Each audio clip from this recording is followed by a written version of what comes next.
नमस्कार विद्यार्थी मित्रांनो. विद्यार्थ्यांनो, या जगातील सर्वात सुंदर जर कोणती गोष्ट असेल तर ती आहे निसर्ग. हो, नक्कीच. तुम्हाला माहीत आहे का, आजपर्यंत निसर्ग हे आपल्याला देतच आलेलं आहे आणि आपण काय केलं, निसर्गाकडून फक्त घेत आलेले आहोत. निसर्गाने त्याचा नियम चुकवला नाही, आपण मात्र आपला नियम चुकवलेला आहे.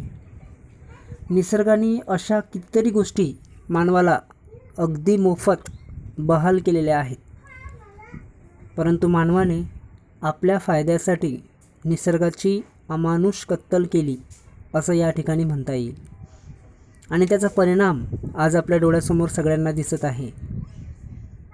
जो ऑक्सिजन आपण घेतो तो निसर्ग आपल्याला सहजरित्या देत आहे, परंतु आजच्या या परिस्थितीमध्ये तोच ऑक्सिजन मिळण्यासाठी बऱ्याचशा अमानुष लोकांचा जीव जाताना आपण बघत आहोत. मग निसर्गासाठी आपण केलं आहे काय? अगदी साध्या गोष्टी आपल्याला समजायला हव्या आहेत की निसर्गाला आणखी सुंदर बनवण्यासाठी, निसर्गाला आणखी चांगलं आणि सुदृढ बनवण्यासाठी कितीतरी गोष्टी आहेत की जेणेकरून निसर्ग आपल्याला त्याऐवजी चांगल्या गोष्टी पुरवेल. आणि निसर्गाचा नियमच आहे की जे आपण त्याला देणार त्याची परतफेड तो आपल्याला नक्कीच करणार. जो पाठ आपण आज घेणार आहोत त्या पाठामध्ये सुद्धा ज्या लेखिका आहेत रक्षा भराडिया यांनी वेगवेगळी उदाहरणं देऊन आपल्याला निसर्ग किती फायदेशीर आहे याचं उदाहरण अत्यंत साध्या पद्धतीनं आपल्यासमोर मांडलेलं आहे. चला तर मग सुरू करूया आपला आजचा हा पाठ 3.5 द अल्केमी ऑफ नेचर, म्हणजेच निसर्गाचा चमत्कार किंवा निसर्गाची किमया. तत्पूर्वी हा पाठ निसर्गाशी संबंधित असल्यामुळे या पाठामध्ये प्रश्नही अगदी तंतोतंत जुळलेले निसर्गाशी संबंधित, जे की आपल्याला महत्त्व पटवून सांगतील की निसर्ग किती महत्त्वाचा आहे याविषयीचे काही प्रश्न चिटचॅटमध्ये विचारलेले आहेत. त्या प्रश्नांना आपण एकदा सहजरित्या बघू आणि त्यानंतर पुढच्या पाठाकडे वळू.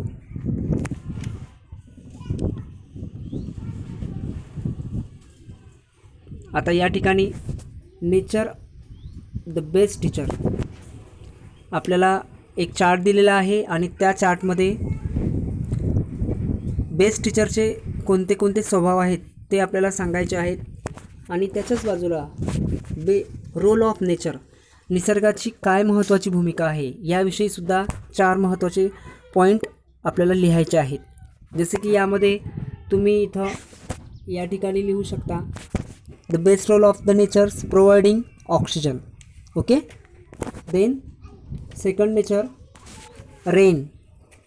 Okay, third nature the best role it means life, म्हणजे ऑक्सिजन देऊन आपल्याला जीवन देण्याचं कार्य निसर्ग करत आहे. ओके, त्यानंतर फोर्थमध्ये तुम्ही इन्क्लूड करू शकता the role of the nature means balance of the life, म्हणजेच जीवनाचा समतोल राखण्याचं काम निसर्ग करत आहे. आता सेकंड कॉलममध्ये या ठिकाणी आपण बघू, नेचर द बेस्ट टीचरमध्ये आपण लिहू शकतो की तो आपल्याला टीचेस करतो, शिकवतो, आपल्याला कमांड्स देतो, त्यानंतर आपल्याला इन्स्पायर करतो, बरोबर, आपल्याला फुलफिल्स करतो, त्यानंतर आपलं नर्चर्स म्हणजेच पालनपोषण करतो, त्यानंतर नॉलेज प्रोव्हाइड करतो, एक्सपिरियन्स प्रोव्हाइड करतो, राईट.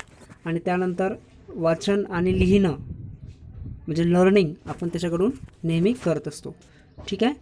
आणखी एक प्रश्न या ठिकाणी विचारलेला आहे, तो बघूया आपण. Look at the following things, discuss with your friends what you learn from them. मधमाशी जी आहे अबी, त्याच्यापासून आपण काय शिकतो? Teamwork and hard work. Okay, so Next, an eagle, a strong vision. A creeper म्हणजे वेल, परजरवरन्स, चिकाटी. द रिवर, नदीपासून काय शिकतो आपण? Go with the flow. Rainfall, dedication, समर्पण. आणि sun, light up the lives of others. Okay, so let start the lesson, the alchemy of nature. To see a word in a grain of sand and a heaven in a wild flower. Hold infinity in the palm of your hand and eternity in an hour. William Blake. म्हणजेच एका वाळूच्या कणात साऱ्या विश्वाचे दर्शन होते आणि एका रानटी फुलातही स्वर्गाचा आभास होतो. हातांची इवलीशी ओंजळ अमर्याद आहे असे वाटते आणि एक तासही शाश्वत काळाप्रमाणे भासतो. Okay, so we instinctively turn to outdoor activities and nature as a way of relaxing and enhancing our well-being. Nature soothes and nurtures. Nature fulfills and motivates. Nature whispers and commands. म्हणजेच स्वतःला ताजेतवाने करण्यासाठी, निवांतपणासाठी किंवा प्रकृती स्वास्थ्यासाठी आपण अगदी सहज स्वतःला निसर्गाच्या सानिध्यात रमवतो. बाहेरच्या रम्य वातावरणातून ऊर्जा मिळवतो. निसर्ग आपल्याला दिलासा देतो, खुलवतो, फुलवतो, आपल्या गरजा पूर्ण करीत असतो, तसेच आपल्याला स्फूर्ती देत असतो. निसर्ग आपल्याशी हितगुज करतो आणि आज्ञाही करतो. इम्पॉर्टंट वर्ड्स, इन्स्टिंक्टिव्हली म्हणजेच सहजतेने, ॲक्टिव्हिटी म्हणजे कृती, रिलॅक्सिंग म्हणजे आराम देतो, फुलफिल म्हणजे पूर्ण करतो, कमांड्स आज्ञा करतो, मोटिवेट प्रेरणा देतो. Okay, next, are you listening? तुम्ही ऐकत आहात का? When I do it leaves me in couple of. We have hibiscus plant in our garden. Every fortnight a flower blooms on it, big, bright and tender. Though the day it smiles with the sun and dance with the wind, but as evening approaches it start wilting. The morning after it withers completely and by evening it falls and becomes one with the earth again. The flowers comes to life only for a day, yet it does so in full splendor. What if we too lived our life, however short, to its fullest? कधी ऐकलं तुम्ही मी ते निसर्गाचं सांगणं? When I do, मी ते निसर्गाचं सांगणं जेव्हा ऐकते तेव्हा स्तिमित होते. आमच्या बागेत एक जास्वंदीचे झाड आहे. दर पंधरवाड्याने त्याला एक फूल येते, मोठे, तजेलदार आणि नाजूकसे. सूर्यकिरणांमध्ये ते दिवसभर खुलून असते आणि वाऱ्याबरोबर डोलते. पण जशी जशी संध्याकाळ होत जाते तसे ते कोमेजू लागते. दुसऱ्या दिवशी सकाळी ते अगदी सुकून जाते. संध्याकाळपर्यंत गळूनही पडते आणि पुन्हा मातीत मिसळून जाते. ते फूल फक्त एका दिवसाचं आयुष्य घेऊन येते, तरीही ते पूर्ण चैतन्याने बहरलेले असते. आपणही आपले आयुष्य कितीही छोटे असले तरी असेच परिपूर्णतेने जगायला हवे, नाही का? इम्पॉर्टंट वर्ड्स,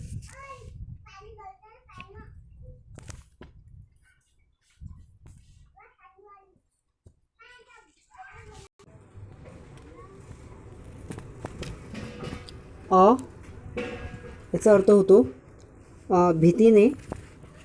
त्यानंतर विल्टिंग, विल्टिंग मीन्स गळून जाणे. स्प्लेंडर मीन्स वैभव किंवा सौंदर्य. विदर्स कोरडे होणे. ओके, हिबिस्कस मीन्स जास्वंद. Okay, so next, we went to rocky beach and saw the spread of the majestic ocean and the rock alongside carved, sculpted and shaped by the water Water is so gentle, rock so hard, it as the water flows over it every day for years, the rock gives in, it takes the shape that the water commands. Our problems are so colossal and we are so small, yet if we persist. Look at, we went to a lucky. म्हणजेच एका खडकाळ समुद्रावर गेले असताना समोर अथांग पसरलेला विशाल समुद्र आणि त्याच्या कडेने कोरीव शिंपल्यासारखे पाण्यामुळे आकार बदललेले खडक पसरलेले पाहिले. पाणी अतिशय सौम्य होतं आणि खडक अतिकठीण. तरीही वर्षानुवर्षे रोज लाटांचा मारा खाल्ल्याने खडकाचे रूप पालटले होते. पाणी वाहेल तसा आकार ते खडक स्वतःला देत होते. आपल्या समस्या खूप मोठ्या असतात आणि आपण अगदी लहान, पण तरीही आपण जर टिकून राहिलो तर.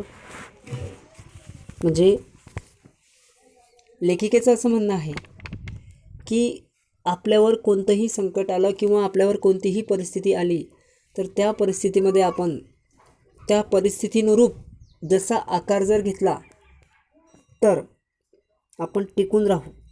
ओके, त्यासाठी लेखिका आपल्याला निसर्गाची उदाहरणं देत आहे. निसर्गाची उदाहरण आपल्याला यासाठी लेखिका सांगत आहे कारण की निसर्गाकडून खूप काही शिकण्यासारखं आहे. Okay, so important words: colossal, extremely large, मोठा. ओके,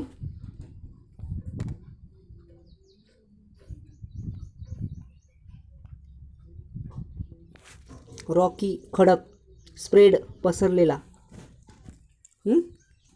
शेप, आकार, कमांड्स, आज्ञा, प्रॉब्लेम्स, अडचणी, फ्लोज, वाहने, रॉक, कठीण खडक. Next, we saw small bits of grass peeping through the small cracks in the concrete pavement. It left us thinking, however impossible things may look, there is always an opening. एका कॉन्क्रीटच्या फुटपाथच्या भेगांमधून गवताचे लहान लहान तुरे बाहेर डोकावताना पाहिले आणि विचारात पडले, एखादी गोष्ट कितीही अशक्य भासली तरी कुठून तरी मार्ग सापडतोच. किती छान उदाहरण लेखिका आपल्याला देत आहे. आपण पाहिलं की एखादा खडकाचा किंवा कॉन्क्रीटचा रस्ता आपण पाहिल्यानंतर त्या रस्त्याच्या भेगातून एखादं छोटंसं गवताचं पातळ आपल्याला डोकावताना पाहायला मिळतं आणि तेव्हा आपल्याला समजतं की आपल्याला कितीही मोठं जर संकट आपल्यावर ओढावलं तरीसुद्धा त्यातून आपल्याला मार्ग नक्कीच सापडतो, असं लेखिकेचं मत या ठिकाणी आहे. इम्पॉर्टंट वर्ड्स: बीट्स, लहान, ग्रास, गवत, पिपिंग, डोकावून पाहणे, क्रॅक, भेगा. Okay, we saw a tree bare of all leaves in the cold winter month. We thought its chapter was over, but 3 months passed. Spring set in, and the tree was back to its green majesty once again, full of leaves, flowers, birds and life. What if we too had the conviction that however difficult things are right now, it will not remain so forever. Remember these two small paths.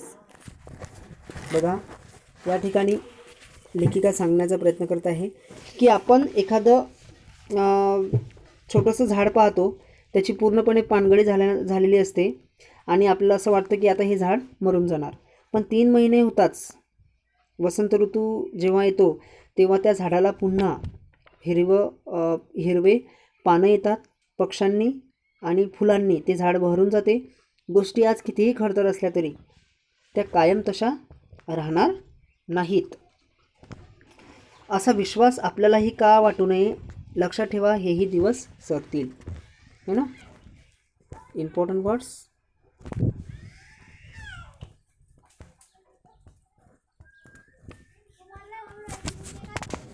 Leaves, पानं, cold, हिवाळा, थंडी, winter, हिवाळा, है ना. Month spring वसंत ऋतू. Okay. Leaves पानं. Leaves पानं.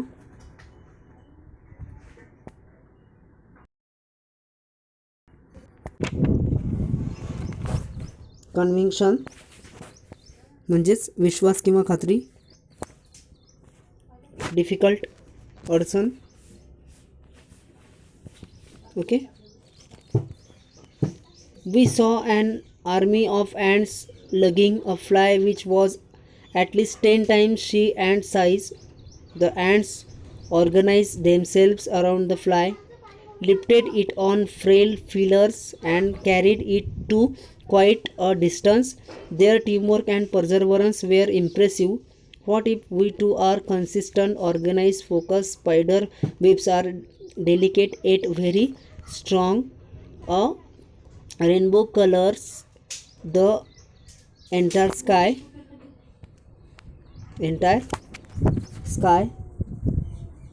Clouds take new with every passing moments.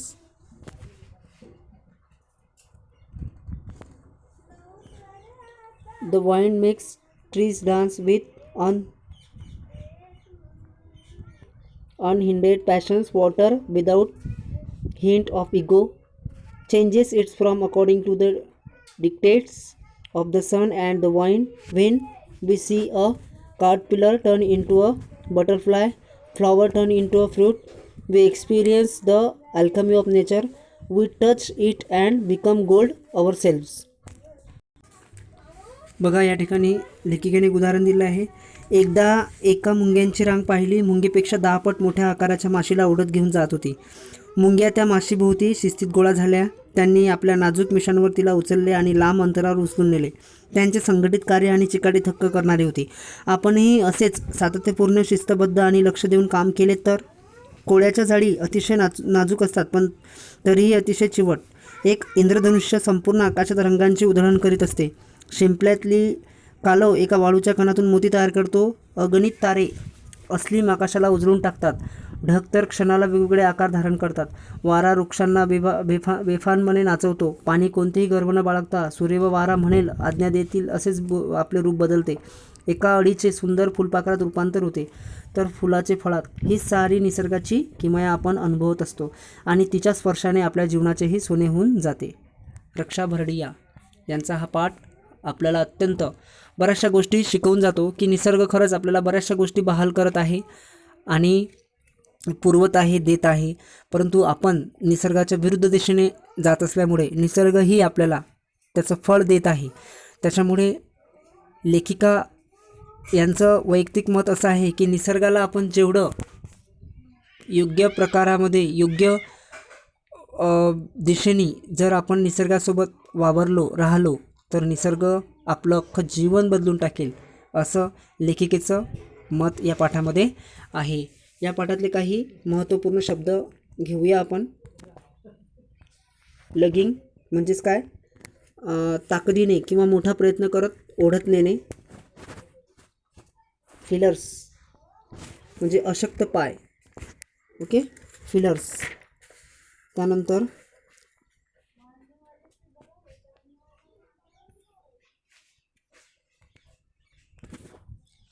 Unhindered म्हणजेच अडथळ्याविना. ओके. सो नेक्स्ट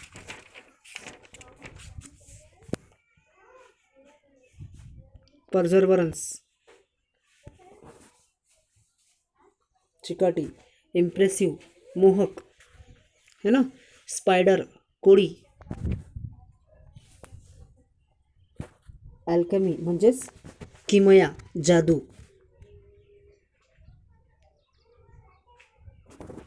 अकॉर्डिंग च्या मताने. इन्फिनिट म्हणजेच अशक्य, इन्फिनिट, अनबिलिव्हेबल तुम्ही त्याला म्हणू शकता. पर्ल मोती, वेब्स जाळे. इगो गर्व.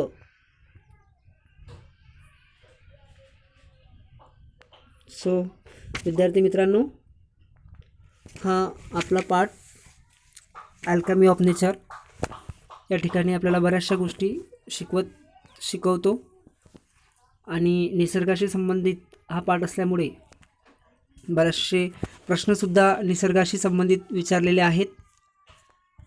हा पाठ तुम्हाला कसा वाटला हे तुम्ही द परिवर्तन ॲप आपल्या या यूट्यूब चॅनलला तुम्ही कमेंट्स करून नक्की सांगू शकता. पुढच्या सेशनमध्ये आपण युनिट 4कडे वळणार आहोत आणि at the time of exam आपण क्वेश्चन बँक विथ सोल्युशनला फोकस करणार आहोत. ठीक आहे, तोपर्यंत काळजी घ्या स्वतःची. थँक्यू.